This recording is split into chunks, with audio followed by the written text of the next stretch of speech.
حضرت مالک بن دینار فرماتے मैंने 60 हज किए। एक हज के मौके पर मैंने बड़ा रश देखा, लाखों का इज्तिमा हुआ। मेरी बातों की समझ तो आ रही है ना आप दोस्तों? जो नहीं बोल रहे उन्हें भी आ रही है ना? अल्लाह जज़ा दे। कहते लाखों का मजमा था तो मेरे दिल में ख्याल आया, मैंने कहा अल्लाह इतने लोग आए हैं, इनका हज कबूल भी हुआ है कि नहीं? फरमाते मैं सोच रहा था तो रात को ना ख्वाब में मैंने किसी कहने वाले को कहते हुए सुना कि सब का कबूल हो गया। बल्ख का रहने वाला मोहम्मद बिन हारून बल्खी है, उसका हज कबूल नहीं। फरमाते शहरों के अलग-अलग खैमे लगते थे। अब भी आप हज करने जाएं तो पाकिस्तानियों की रिहाइशें अलहदा होती हैं, इंडियन की अलहदा, बांग्लादेश की अलहदा, मिस्री, यमनी, सब लोग अलग-अलग रिहाइशें होती, झंडे लगे होते हैं मुल्कों के। कहते मैंने सवेरे उठ के ढूंढना शुरू कर दिया, ढूंढता हूँ वो बंदा मिले। कहते जहाँ बल्ख शहर के लोग रहते थे वहां चला गया तो मैंने लोगों से पूछा तुम में मोहम्मद बिन हारून बल्खी कौन है? लोग कहने लगे वो तो बड़ा नेक आदमी है, परहेजगार है, बड़े भोले भाले, बड़े अल्लाह वाले, रियाज आपको बस हम ही जानते, वो तो बड़ा नेक है, परहेजगार आदमी। तो मैंने कहा अच्छा कहाँ है?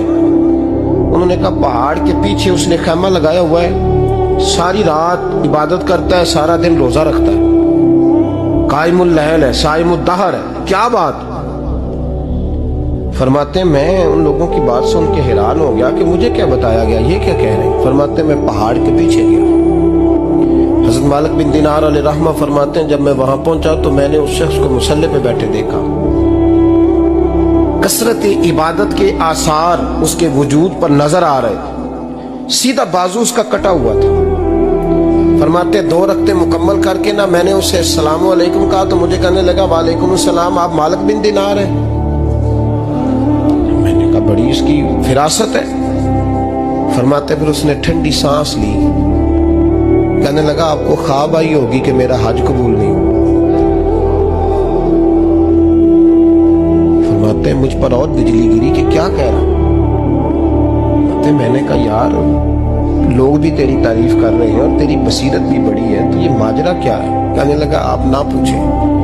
ये कह के उसने रोना शुरू किया, देर तक रोता रहा। मैंने कहा नहीं यार तू बता। कहने लगा नहीं आप ना पूछें, आप नाराज होंगे। मैंने कहा मैं नहीं होता, तू बोलना। कहने लगा हुजूर 24 साल हो गए मुझे हज करते हुए, 24 साल, 24वां हज है मेरा, और हर साल कोई अल्लाह का वली आके बताता है कि जा चला जा तेरा कोई नहीं कबूल हुआ। बेपरवाही वेख सज्जन दी जिथे किसे दी पेश न जावे, उन्हें ताजा वाले दर दर रोले ते मंगतियां तख्त बिठावे, आजम किसे नु कारा मिलदा ही कोई काबे ओ खाली आवे।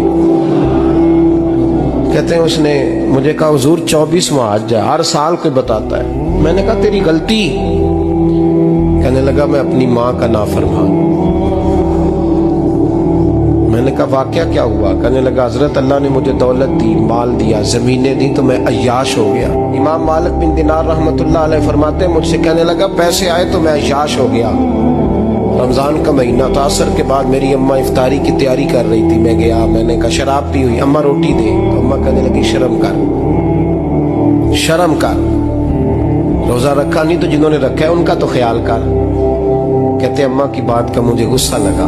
मैं कहा करता हूं बदनसीब है वो बेटा जिसका बाप उससे बात करते हुए डरता है कि पता नहीं कहां से बोलेगा। बदनसीब नहीं वो बेटा जिसकी माँ उससे बात करते हुए सहम जाती है कि पता नहीं कौन सी बोली बोलेगा। बदनसीब नहीं कि माँ बाप भी जिससे खोल के बात ना कर सके। हजरत मालिक बिन दीनार से कहने लगा अम्मा ने जब कहा ना शर्म कर तो मुझे गुस्सा आया, मैंने माँ को थप्पड़ मारा और मेरी माँ जलते हुए तंदूर में गिरी। लोगों ने मुझे पकड़ के अंदर बंद कर दिया कमरे में। सारी रात मैं शोर सुनता रहा पर नशे में धोत रहा। सवेरे आंख खुली तो मेरी बीवी बैग बांध रही थी। मैंने कहा कहाँ जा रही हो? कहने लगी जो माँ का नहीं बना मेरा कैसे बनेगा। तो मैंने कहा मेरी अम्मा का वो तो लोगों ने रात को ही दफन कर दी जनाजा पढ़ के। तड़प के कहने लगा मुझे क्यों नहीं बताया? तो कहते हैं लोग कहने लगे तेरी मरती हुई माँ कह गई थी इसे मेरा मुंह ना देखने देना। میرے جنازے کے قریب نہ آئے۔ حضرت مالک بن دینار فرماتے ہیں جب اس نے یہ بات سنائی تو میں نے بھی اس کے منہ پہ تھپڑ مارا۔ میں نے کہا تو اسی قابل ہے۔ کہتے ہیں وہ رونے لگا، حضور دعا کرے اللہ مجھ سے راضی ہو جائے۔ کہنے لگا جب ماں کی انتقال کی خبر ملی تو میں نے کلاڑی لے کے وہ ہاتھ کاٹ دیا جس سے ماں کو مارا تھا۔ میں نے ساری جائیدادیں خیرات کر دی۔ 24 سال ہو گئے، 24 سال ساری رات نماز پڑھتا ہوں، روزہ رکھتا ہوں، حج کرتا ہوں، پر ہر سال کوئی آ کے کہتا ہے جا دوڑ جا تیرا کوئی نہیں قبول ہوا۔ حضور دعا کرے مالک راضی ہو جائے۔ فرماتے میں تھپڑ مار کے آ گیا، میں نے کہا تجھ سے راضی ہو جائے اتنے ظالم سے؟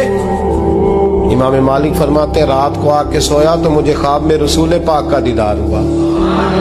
تو نبی پاک علیہ السلام نے فرمایا مالک تو اسے مایوس کیوں کر آیا ہے؟ اللہ تو بڑا مہربان ہے۔ کہا حضور ماں کے نافرمان کو معافی کیسے ملے گی؟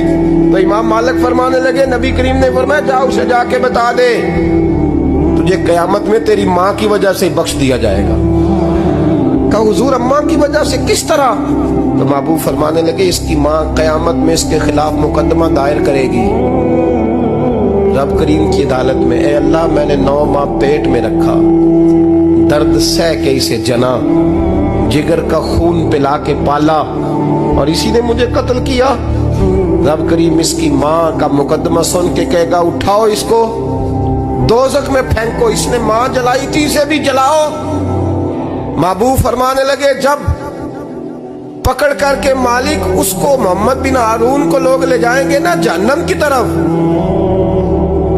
ابھی فرشتے گھسیٹیں گے ہی تو پلٹ کے پھر اماں کی طرف دیکھے گا اور دوسری دفعہ پھر گھسیٹیں گے تو پلٹ کے دیکھے گا اور تیسری دفعہ پھر پلٹ کے کہے گا اماں یہ مجھے جلانے لگے، اماں یہ جہنم میں پھینکنے لگے۔ میرے حبیب فرمانے لگے وہ جل کے مرنے والی ماں وہاں بھی بول پڑے گی، کہے گی یا اللہ چل میں نے معاف کیا تو بھی معاف کر۔